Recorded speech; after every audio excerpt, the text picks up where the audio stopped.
সকালের বা বিকেলের নাস্তায় নুডলসটা যেভাবে রান্না করে নেব, প্রথমে আমি পানি গরম করতে দিয়ে এখানে কিছু সবজি কেটে নিলাম, বেশ কালারফুল সবজিগুলো। সবগুলো সবজি খুব ভালোভাবে ছিলে নিয়ে তারপর আমি পানি দিয়ে ওয়াশ করে নিলাম খুব ভালোভাবে। ওয়াশ করে নেওয়ার পরে এগুলোকে আমি একদম কুচি কুচি করে বা যেভাবে কাটলে ভালো হয় সেভাবেই কেটে নিলাম।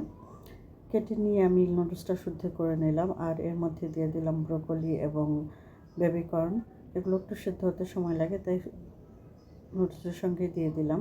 নুডলসটা সেদ্ধ হওয়ার পর আমি এটাকে স্ট্রেন করে নিলাম। এরপর আমি তেল গরম করে পেঁয়াজ একটু ভেজে নিলাম। ভেজে নিয়ে এর মধ্যে কেটে রাখা সব সবজিগুলো দিয়ে দিলাম। সবজিগুলো সব কিছু দিয়ে খুব ভালোভাবে একটু ভেজে নিলাম, সাথে লবণ অ্যাড করে দিলাম। লবণটা অ্যাড করে দিয়ে একটু ভেজে নিয়ে মাঝখানটা ফাঁকা করে আমি ডিম দিয়ে দিলাম। এখানে ডাবল কুসুমের একটা ডিম ছিল। ডিমটা দিয়ে তারপরে খুব ভালোভাবে নেড়ে চেড়ে টমেটো সস অ্যাড করে দিলাম। এখন নুডলসটা অ্যাড করে দিয়ে খুব ভালোভাবে একটু ভেজে নিলাম। সাথে অ্যাড করে দেব নুডলসের যে মশলাটা এবং গোলমরিচের গুঁড়ো, সব কিছু দিয়ে আবারও খুব ভালোভাবে নেড়ে চেড়ে নামানোর আগে ধনেপাতা দিয়ে নামিয়ে পরিবেশন করুন। খুবই মজার কালারফুল নুডলস।